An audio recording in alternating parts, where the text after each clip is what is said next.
Each time I find myself laying flat on my face, I just pick myself up and get back in the race. That's life. That's life. And I Hey guys, what's going on? It's can't Asher deny coming it. at you today in Clash of Clans. I almost forgot what this game looked like. It's true, I haven't uploaded it in quite a while, but today, I felt like doing it. I just upgraded, or I just started my golems in the oven right now to max, and also I'm very close to level 221, so I'm going to be a dirty gemmer. We'll see how we do. Let's see if we can get to 221 here, finishing this archer tower that I actually did farm the resources for, and we did. It's 221. I'm glad you guys could join me for this amazing moment where I hit 221. I was level 220 for absolutely ever, and yeah, not donating quite as much as I used to anymore in Clash of Clans. Now, what I do think we need in Clash of Clans right now, not to make this a video about me saying what we need, far be it from me to suggest, but we need a new troop. That's what I want. I've set my bar of expectations a little bit lower now. I used to ask for these big multi-purpose raids that we can all raid the same boss village together. Let me just thank my clanmate here. We can always, but I'm setting my sights lower right now. I just want a new troop for the main village. They have added, obviously, tons of new stuff for the builder base. I think it's time for a new troop for main village. It would be pretty cool to do that. And, miners and bowler was the last time that we saw a new troop. So it's been a while. Anyway, today's video is going to be 2 amazing attacks at each town hall level 11, 10, and 9. Because let's face it, there's really nothing below that anymore, right? I mean, okay, there's town hall 8. There's a few of you guys out there. Powerbang just did a good video on Town Hall 8, so I would watch that video. But for today, we're going to focus on 9, 10, and 11. So what we're going to do here is just look at how to exploit weaknesses in base design. You can see on the screen right now that Fog is totally going to decimate this base, basically. It's a 100% maxed out base that he's attacking. Of course, we have 100% maxed out troops as well, but basically we're attacking bases like this, kind of rectangular bases, and we want to hit them with the Bowler Witch strategy. What is that called again? I forgot what the name of that strategy is. We want to hit them from the long side, right? Just you can see how Fog did it. He didn't hit from the narrow side, which would be counterintuitive to what you might think, because you're going against, you're facing more defenses when you go in the long side. But also you have all those giants, rather, and the bowlers to kind of create the funnel with the witches to really do a good job distracting the defenses, and then you can move through the base quicker than you can if you hit it from the smaller end of the perimeter there. So thank you, Shadow, for those balloons. By the way, guys, I am here in Elite Gaming, obviously doing very, very well in CWL on our 2nd season. And I do have to give a shout out to DJ Clan Smasher. He's a YouTuber that covers Elite Gaming's conquests on a daily basis, along with Judo Sloth. So I'll leave a link to both of those guys if you're interested in daily Clash of Clans content in the description below. Here we go. What about this base here? It's kind of an old-fashioned-y, modified ring base. And this base screams Lavaloon. We're going to talk about why. See the air defenses. Obviously, the air defenses are kind of in a square, symmetrical pattern in the interior of this base. What we're hoping to do here with the heroes is just get one of the air defenses down. I mean, in a perfect world, maybe 2 if those wall breakers in the very beginning had actually gained access to the northern air defense. Either way, as long as we get 1 down, we'll be okay. And this is not a classic Lavaloon strategy that takes a ton of the planning.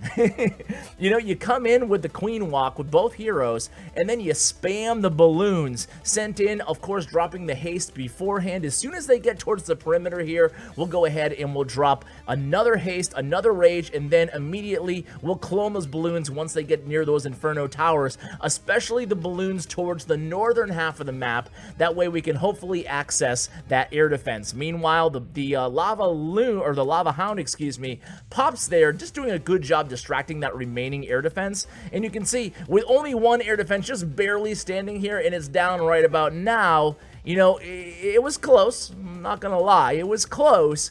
But we still got the job done here. There's only a few defenses left. A mortar, a cannon, doesn't even matter. We saved a few minions for cleanout coming in from the northwest, and that's pretty much going to be all she wrote against this base here. So we had 3 Town Hall 11 3 stars and 6 Town Hall 10 3 stars. pretty much average here for an Elite War, Elite Gaming, forgive the pun. Let's move down to Town Hall 10. Town Hall 10 3-star attacks. Now, again, we're seeing a lot of the same strategies. That's the thing, right? I asked for new troops. Well, until we get new troops, we're going to be seeing a lot of the same attacks, even balance changes, which are obviously more frequently introduced to the game than new troops. But, I mean, they do affect things. Obviously, we're seeing witches here. But, you know, what way is this queen going to go, guys? What way is she going to go? Yeah, she's going to go that way. So basically, what we're going to do here against this base is just use the same strategy, kind of, that Fog used. It's more of a, like, cut off the other side of the funnel strategy than we saw that Fog do, basically encompassing the whole northwestern side of that base in the first replay, and then sending in the bowlers and the miners, the heroes, right down the gut, right down the center, into the core of the base. This is going to be kind of the same idea, of course, using the Archer Queen in the southern area. That's going to establish one side of the funnel without having to use all those troops, and then she's going to stay alive and help with the cleanup, whereas with Fogs, all the firepower is going right into the gut of the base, and that's when you want to take advantage of the Eternal Tome ability. Of course, no Eternal Tome ability at Town Hall 10, and just doing a good job here. Not a perfectly symmetrical square base this time as well, so what we want to do is sometimes those bases lend to a more an easier queen walk, excuse me, to set up one of those sides of the funnel here. So the queen actually goes down,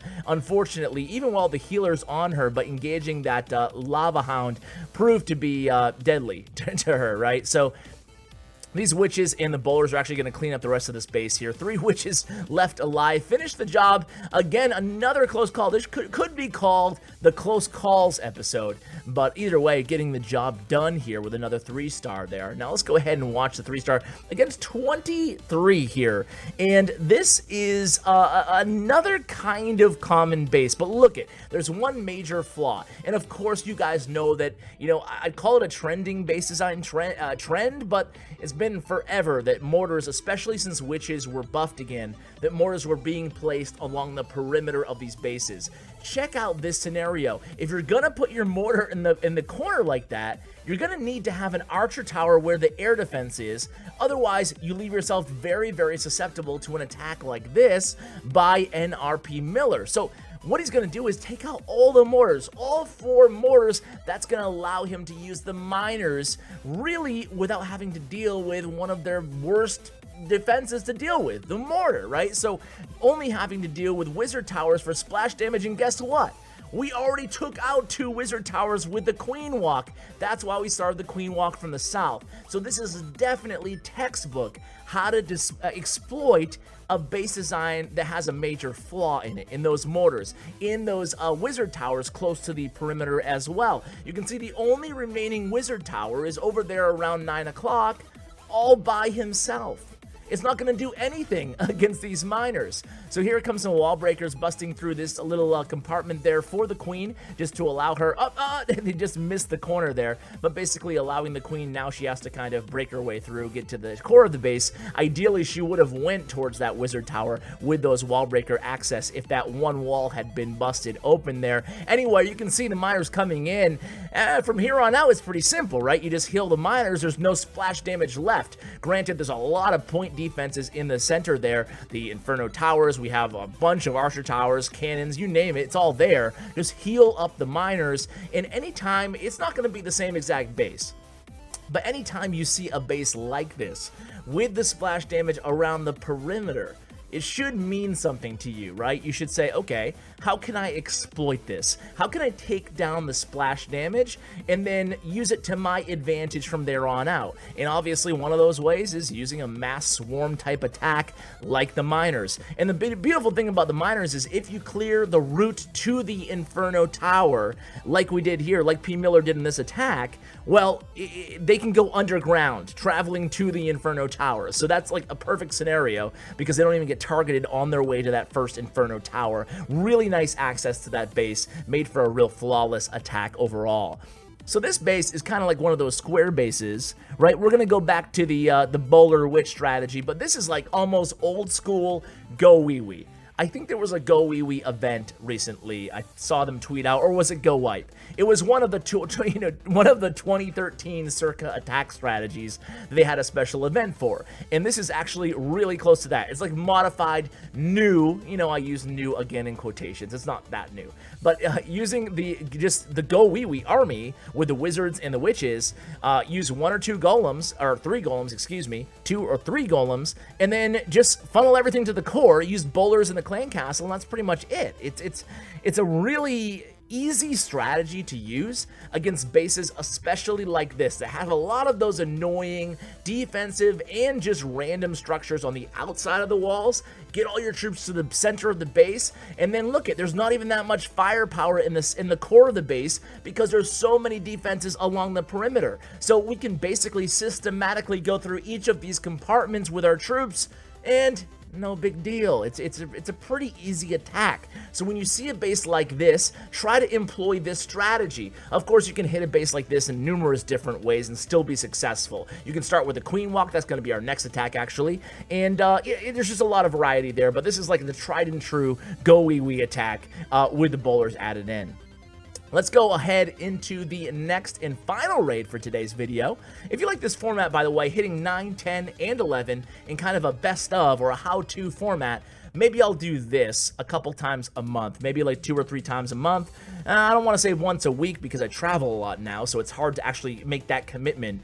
But, I appreciate my OG Clash of Clans subscribers, and we're doing great things here in Elite Gaming and Elite Nation as a whole, and why not highlight them, right? So I understand the game. I play the game, but not as frequently as I used to. I log on maybe, I'd be lying if I said daily anymore. It's crazy, right? But I have to be true to you guys. I probably attack a few times a week. I log on maybe a little bit more frequently than that just to donate and then leave.